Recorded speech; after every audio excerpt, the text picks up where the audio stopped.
Իհարկե հրաշալի է, որ կա հատուկ օր, միջազգային օր, առավել ուշադրությունը հրավիրելու հանրության ու ամբողջ աշխարհի հիմնախնդրի նկատմամբ, ուղղակի ուզում եմ ասել, որ պայքարը թմրամիջոցների գործածման ու չարաշահման դեմ մեր ամենօրյա աշխատանքն է, ինչի համար մենք շատ հպարտ ենք ու կարծում եմ կարողանում ենք կատարել մեր աշխատանքը պատվով։ Կախվածությունների բուժման ազգային կենտրոնը հանրապետության բոլոր թմրաբանական ծառայություններ մատուցող բժշկական կենտրոններին եւ կաբինետներին, նարկոլոգներին ցուցաբերում է կազմակերպչական մեթոդական օգնություն եւ յուրաքանչյուր տարեվերջին հավաքվում է մեզ մոտ հանրապետությունից հաշվետվությունը պաշտոնական, որը ներկայացում է առողջապահության նախարարությանը համաձայն նախարարի հրամանի։ Ես ուզում եմ ներկայացնել այդ թվերը վերջին 5 տարիների կամ միտումը ավելի շուտ, որպեսզի երկար չզբաղեցնեմ ձեզ։ Միտումը իհարկե աճն է, միանշանակ դա գրանցում ենք։ Վերջին 5 տարիների ընթացքում հաշվառվածների թիվը աճել է 6.3%-ով։ Ցավոք սրտի դրանց մեջ աճում է կանանց թիվը մոտ 8%-ով։ Եվ անչափահասներ ունենք մենք հաշվառված, թիվը իհարկե չի աճում, բայց ամեն տարի մենք ունենում ենք 6, այսպես ամեն տարվա կտրվածքով կարող եմ ասել 6, 9, 7, 8 եւ ելի 6 անչափահասներ հաշվառված, ինչը կարծում եմ մեր հասարակության համար շատ լուրջ մարտահրավեր է եւ ընդհանրապես թվերի աճել լուրջ մարտահրավեր է։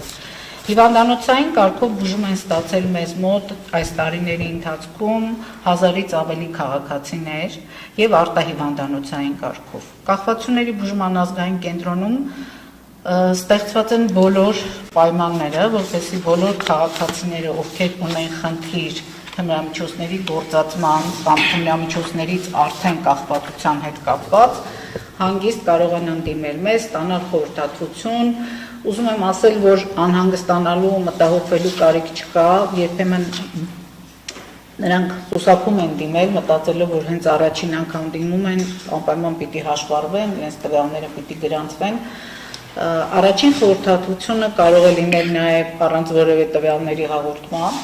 Այստեղ ամենակարևորը այն է, որ անձանց ունի ու հասկանա բժշկի կողմից արտորոշվի հիվանդակին վիճակը, որից հետո արդեն հնարավոր բոլոր տարբերակները ներկայացվում են հիվանդին,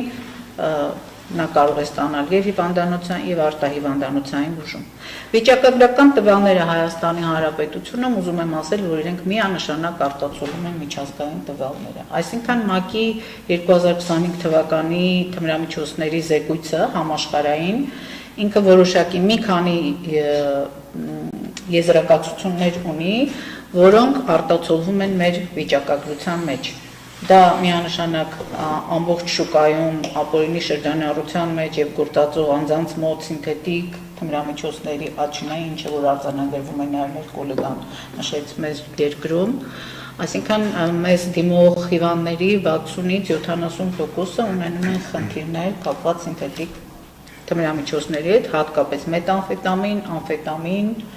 պարունակող ալֆա-պևիպի, դրանք բոլորը այդ խմբի թմրամիջոցներ են, բայց մնացած սինթետիկները եւս ամբողջ աշխարհում կա այդ միտումը, ու ցավոք սրտի մեր մոտ նույնպես սինթետիկ կանաբինոիդները նույնպես տարածված են Հայաստանում, դեռևս այդքան տարածված չեն սինթետիկ ափիոնային խմբի թմրամիջոցները, բայց Աստված մի արասցե հնարավոր է որ դա էլ լինի։ Ճարը չէ ամբողջ գործընթացը։ Բուժումը Հայաստանի Հանրապետության բոլոր քաղաքացիների համար իրականացվում է անվճար։ Ասեմ, որ մարտի 1-ից անվճար է իրականացվում նաև մետադոնային փոխարինող բուժումը բոլորովին 630 պացիենտներ ունենք, ովքեր ստանում են մետադոնային փոխարինող բուժում եւ այդ բուժումը անվճար է իրականացվում։ Բացի դրանից 2026 թվականին նաև մենք ունեցանք նախարարի հրամանը թմրաբանական ծառայությունների չափորոշիչ չհաստատելու մասին, ինչը ծառայության բոլոր գործողությունները բժշկի մոտ առաջին այցից սկսած կանոնակարգում է բոլոր այն բժշկական կենտրոններում, որտեղ մատուցվում են այդ ծառայությունները, ինչը եւս շատ մեծ գործնական օգնություն է ադիկտոլոգներին, ովքեր հիմա նարկոլոգները հիմա կոչվում են ադիկտոլոգներ։